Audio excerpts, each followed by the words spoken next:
என் அம்மாவுக்கு வந்து எங்கெங்கே சொத்து இருக்குன்னு சொல்லிட்டு நான் வந்து எனக்கு தெரிஞ்ச இடத்தெல்லாம் வந்து நான் உங்கள்கிட்ட சொல்கிறேன். எங்கள் கோட்ரஸ்குள்ளே மொத்தம் 84 வீடு இருக்குது. 84 வீட்டில் வந்து 22 வீடு வந்து 24 வீடு வந்து என் அம்மா வந்து அவள் வந்து வாங்கினா. ஆனால் அவள் வாங்கின வீட்டை வந்து எல்லாரும் வந்து அடித்து பிடிங்கிட்டாங்க. என் அம்மா வந்து சில பேருக்கு வந்து அரசியல் தலைவர்கள் அப்புறம் சினிமா நடிகர்களுக்கு மட்டும் என் அம்மா வந்து அன்பளிப்பாக ஃபஸ்ட்டு ஒரு சொத்து கொடுப்பா. அதுக்கப்புறம் அவங்கெல்லாம் அடித்து பிடுங்க ஆரம்பிச்சிருவாங்க. அதேமாரி என் அம்மா வந்து சொத்து வந்து ஒருத்தவங்களுக்கு விற்கிறாங்கன்னா அவங்கள்ட்ட வந்து விற்கிறவங்க வந்து அப்படியே என் அம்மா விற்கிறாங்கன்னா அவங்க ஒருத்தவங்க வாங்குறவங்க வந்து காசு தர மாட்டாங்க. காசு தராமல் அப்படியே விற்றுருவாங்க.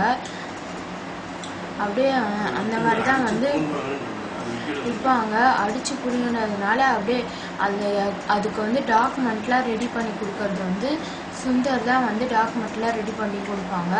அதுக்கப்புறம் வந்து அந்த ரிஜிஸ்டர் ஆஃபீஸ்க்கு வந்து இவங்க போயெல்லாம் பதிய மாட்டாங்க.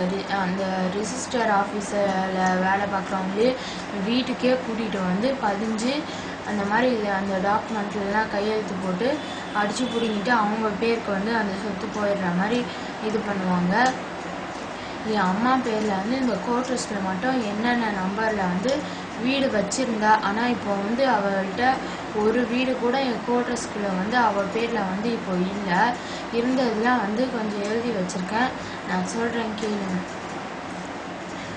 1/2 வந்து வச்சுருந்தா 1/2, 1/7, அதுக்கப்புறம் 2/6, 2/9, 2/1, 3/1, 3/3, 3/4, 4/2, 4/4,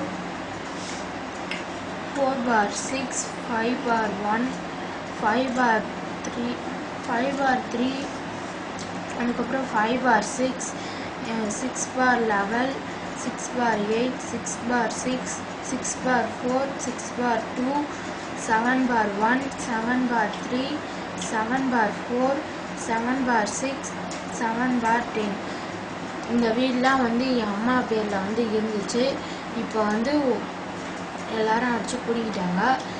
ஆனால் இப்போ வந்து என் அப்பாவை கொலை பண்ணுறதுக்காக என் அம்மா வந்து 3/3 வீட்டில் வந்து அந்த இன்னும்